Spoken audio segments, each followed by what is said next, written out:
You know why Israel will never defeat Palestinians? Because the majority of Palestinians are Muslim. And Muslims do not care about this life. We do not. All 1.8 billion of us, almost 25% of the world population, at any given moment, we are willing to drop anything and everything for the sake of Allah.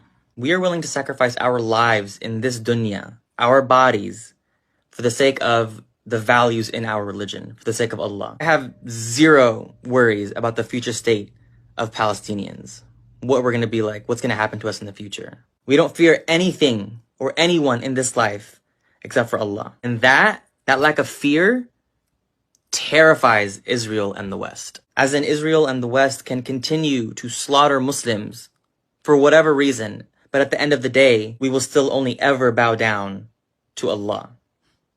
Not to any government, not to any individual, not to any organization, only to our Creator. That's why it will forever be impossible to get rid of us. Palestinians have been under occupation for more than 75 years, generations and generations of our people being killed.